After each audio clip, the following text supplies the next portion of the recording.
Michael didn't say a word, even when I asked him questions or complained that I couldn't do this. As I walked, my soul moved ahead of me in front of my body. I found myself standing a short distance from a big screen. I began watching a film of a Muslim pilgrimage. There were thousands of people, all dressed in white and praying. Angels lit up the screen and it expanded, becoming bigger and bigger, filling all the space ahead of me. In a flash of light, my soul was transported spiritually to that place and time. I was surrounded by people praying, and the power of their prayer electrified my soul. I was a part of the prayers that were being listened to by God. I knew my body was standing in the library, even though I couldn't feel any connection to my body, but I was also watching my soul there among the other pilgrims praying. An angel told me the place was called Mecca. I watched the prayers of tens of thousands of Muslims on their pilgrimage to this sacred holy place. I could see the light of the guardian angels of each and every one of them beaming brightly. I could see millions of other angels too. No one prays alone. Your guardian angel always joins with you when you pray.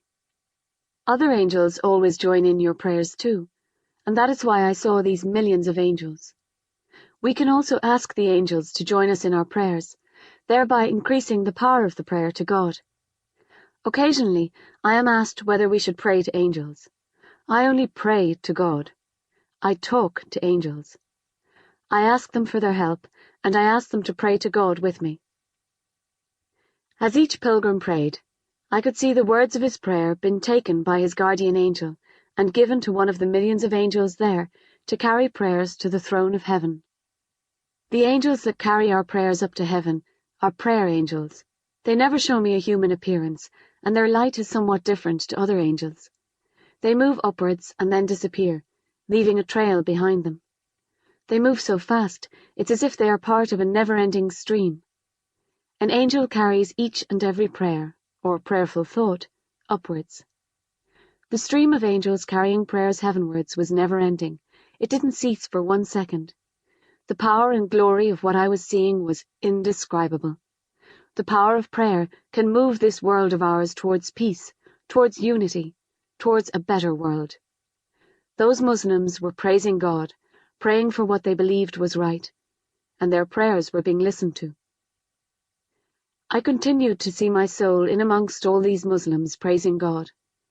Then I saw my soul reach out and touch the sacred stone.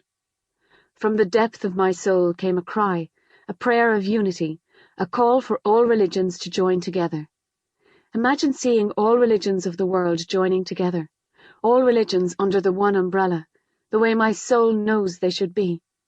Imagine people from other religions joining the pilgrims at Mecca in prayer. This is one of the possible futures that I have been shown for mankind. There are others which would lead to chaos. But this is a future I profoundly wish and pray for. All mankind living in peace and unity, all striving together for a better future for the world. As I stood there watching, my human body started to feel God's love. The feeling of love became overwhelming. Then, with a flash of light, I was jolted back to the present. The film screen went back to normal size. I was surrounded by the dim light of the library again. I wanted to cry out, to say no. I didn't want it to end.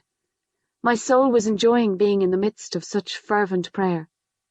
As my soul stepped back into my body, I started to feel alive in my body again. I became conscious of Michael's hand in mine. Michael turned me around, and I walked slowly away from the screen. With each step, I felt a bit stronger. I could feel my feet on the ground again. I also became conscious again that there were other people around. It had felt like I had the place to myself. Shortly afterwards, Jean came over and suggested we leave. I smiled and nodded. She walked ahead of me, and I followed. As I stepped out onto the streets with Angel Michael still holding my hand, the beautiful angel standing guard acknowledged me. Jean was unaware of what had happened and left me to go to the bus on my own. I really needed to sit down for a little while and went into a cafe.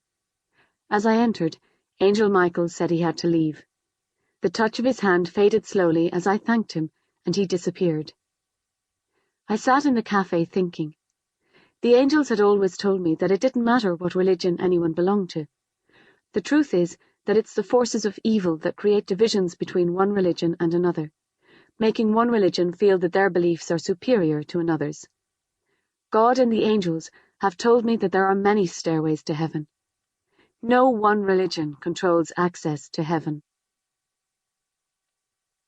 Chapter 28. Glowing Babies. I had made the house in Johnstown reasonably habitable. Being honest, though, the outhouse and garden still left